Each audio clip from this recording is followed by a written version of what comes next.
Hello student, आज का अपना टॉपिक होगा स्ट्रेस साइकिल मध्य चक्र।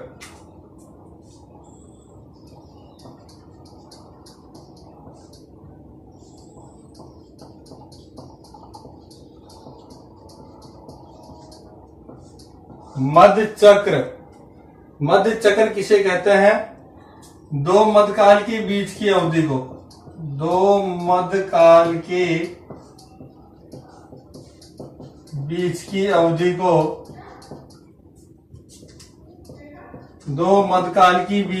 को अपन क्या कहते हैं? स्ट्रेस साइकिल मध्य चक्र। दो मध्यकाल की बीच की अवधि को स्ट्रेस साइकिल कहते हैं। स्ट्रेस साइकिल की प्रक्रिया को समझने के लिए हम इसे दो अवस्था में बांटते हैं। सबसे पहली अवस्था होती है इसकी फोलिक्यूलर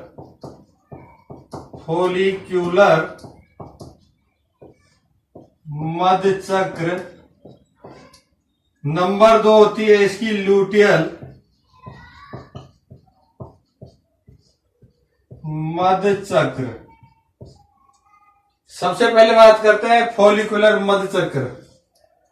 फोलिकुलर मध्य चक्र में प्रोजेस्टेरोन हार्मोन का स्तर कम हो जाता है। प्रोजेस्टेरोन हार्मोन का स्तर क्या हो जाता है?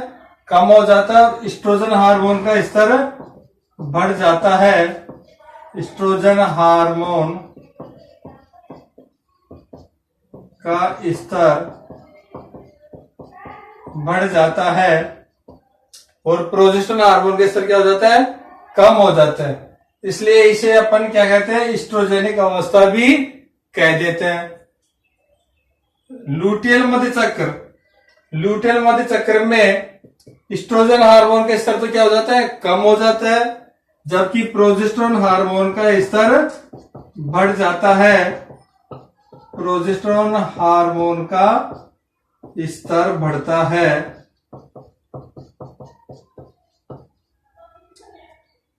लुटियल मध्य चक्र में क्या होता है? प्रोजेस्टेरोन हार्मोन का स्तर बढ़ता है तथा एस्ट्रोजन हार्मोन का स्तर कम होता है, जबकि फोलिकुलर मध्य चक्र में एस्ट्रोजन हार्मोन का स्तर बढ़ जाता है।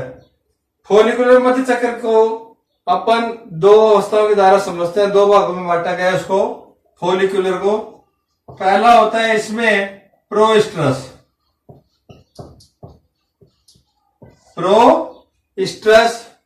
जबकि दूसरा होता है इसमें स्ट्रेस कह देते हैं। स्ट्रेस पीरियड भी बोल देते हैं इसको। मध्य काल, प्रोस्ट्रेस मध्यकाल से पहले की अवस्था प्रोस्ट्रेस, दूसरी होती है स्ट्रेस पीरियड। जबकि ल्यूटियल मध्य चक्र में इसे भी दो भागों में बांटा गया। इसमें अपना आता है प्रोस्ट्रेस, स्ट्रेस के बाद में आता है मेट स्ट्रेस और लास्ट आता है आपका डाई स्ट्रेस।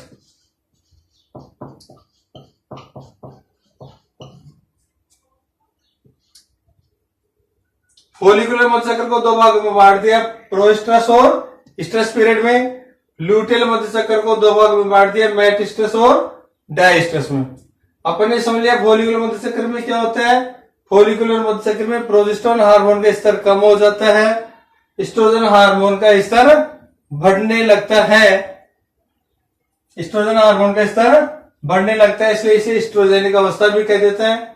लुटियल मध्य चक्र में प्रोजेस्टेरोन हार्मोन का स्तर बढ़ता है, इसलिए इसे प्रोजेस्टेरोनिक अवस्था भी कहते हैं। अब अपन इनके बारे में पढ़ते हैं। प्रोस्ट्रेस, स्ट्रेस पीरियड, मेट स्ट्रेस और डाई स्ट्रेस। तो सबसे पहले बात करते हैं प्रोस्ट्रेस की, कि प्रोस्ट्रेस क्या होता है।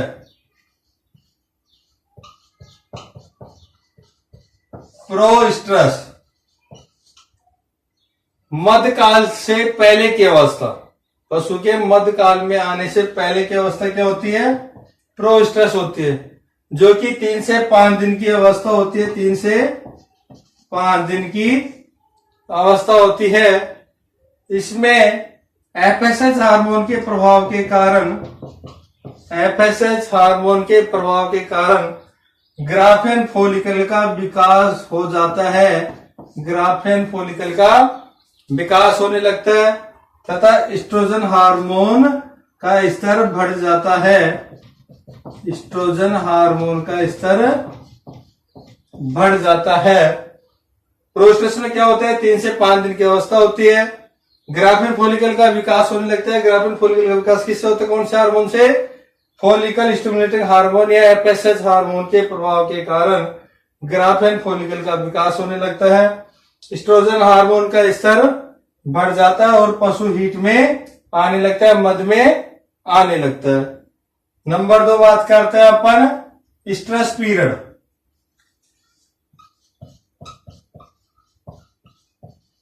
स्ट्रेस पीरियड, मध काल, पशु के मध में आने की अवस्था, मध में आने का समय स्ट्रेस पीरियड कहलाता है।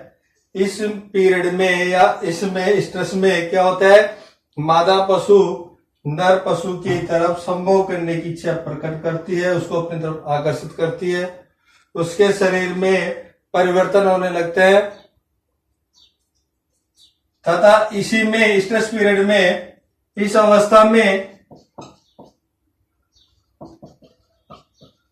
गाय भैंस में 12 घंटे बाद ओव्यूलेशन होता है। 12 घंटे बाद क्या होता है, ओव्यूलेशन। गाय भैंस में इस अवस्था के 12 घंटे बाद ओव्यूलेशन होता है, जबकि भेड़ बकरी में इस अवस्था के मध्य में ओव्यूलेशन होता है। इस अवस्था के मध्य में ओव्यूलेशन होता है, अंडोत्सर्ग होता है। गाय भैंस में 12 घंटे बाद ओव्यूलेशन होता है इस अवस्था के, स्ट्रेस के, जबकि भेड़ बकरी के इस अवस्था के मध्य में ओव्यूलेशन होता है। अब विभिन्न पशुओं में मध काल का समय अलग अलग होता है, तो अपन उनकी बात करते हैं। तो गाय में मध काल का समय होता है 18 से 24 घंटे का। 18 से 24 घंटे का गाय में मध काल का समय कितना होता है, 18 से 24 घंटे का, जबकि भैंस में होता है 18 से 36 घंटे का। गाय में होता है मध काल का समय 18 से 24 घंटे का, भैंस में होता है 18 से 36 घंटे का। भेड़ बकरी में 1 से 2 दिन का। भेड़ बकरी में कितना होता है, 1 से 2 दिन का, जबकि सूअरी में 2 से 3 दिन का मध काल का समय होता है। सूअरी में 2 से 3 दिन का होता है। घोड़ी में होता है 5 से 7 दिन का। घोड़ी में 5 से 7 दिन का मध काल का समय होता है। और अपने बीच में होता है कुतिया में, बीच में होता है 5 से 10 दिन का। बीच में कितना होता है, 5 से 10 दिन का मध काल का समय होता है। गाय में मध काल का समय होता है 18 से 24 घंटे का, भैंस में 18 से 36 घंटे का होता है। भेड़ बकरी में 1 से 2 दिन का होता है। सूअरी में 2 से 3 दिन का होता है। घोड़ी में 5 से 7 दिन का होता है, जबकि अपने बीच में कुतिया में 5 से 10 दिन का मधकाल का समय होता है। ये दोनों अवस्थाएं किसकी फटी थी, अपने फोलिकुलर मध चक्र की। फोलिकुलर में कौन कौन सा आता है, अपना प्रोस्ट्रस और स्ट्रस, मधकाल से पहले की अवस्था और मधकाल का समय। नेक्स्ट अपन बात कर रहे थे ल्यूटेल मध्य चक्र की 2 अवस्थाओं की बात करेंगे अपन, मैट स्ट्रस और डाइस्ट्रस। मैट स्ट्रस मधकाल की एक बाद की अवस्था।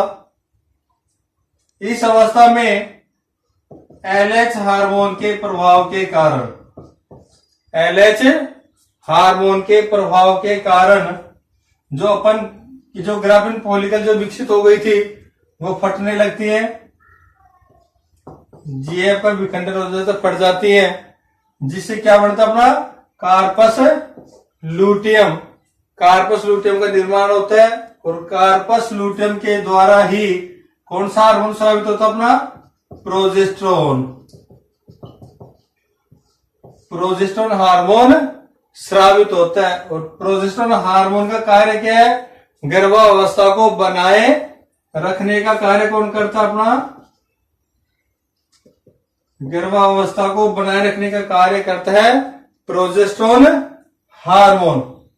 मैट स्ट्रेस में एलएच हार्मोन के प्रभाव के कारण ग्राफेन फॉलिकल पट्टिकाएं होते हैं जो फटने लग जाते हैं तथा कार्पस ल्यूटियम का निर्माण होता है। जब कार्पस ल्यूटियम का निर्माण होता है तो एस्ट्रोजन हार्मोन का स्तर क्या हो जाता है? बिल्कुल कम हो जाता है। और कार्पस ल्यूटियम के निर्माण के बाद कौन सा हार्मोन स्रावित होता है? प्रोजेस्टेरोन। और प्रोजेस्टेरोन हार्मोन क्या काम करता है? अपनी प्रेगनेंसी बनाए रखने में, गर्भावस्था या गर्भधारण में सहायक होता है प्रोजेस्टेरोन हार्मोन। नेक्स्ट होता है अपना डाइस्ट्रस। इस अवस्था में कार्पस ल्यूटियम पूर्ण रूप से विकसित हो जाते हैं, प्रोजेस्टेरोन हार्मोन का स्तर बढ़ जाता है तथा यह क्रिया गर्भधारण से लेकर प्रसव तक चलती है। डाइस्ट्रस अंतिम अवस्था, बड़ी अवस्था, जिसमें कार्पस ल्यूटियम पूर्ण विकसित हो जाता है तथा प्रोजेस्टेरोन हार्मोन का स्तर बढ़ जाता है, जिससे गर्भधारण में, प्रेगनेंसी में सहायक होता है, जो कि और यह क्रिया गर्भधारण से लेकर प्रसव तक चलती है। अब अपन बात करते हैं मध्य चक्र। विभिन्न पशुओं में मध्य चक्र का समय, मध्य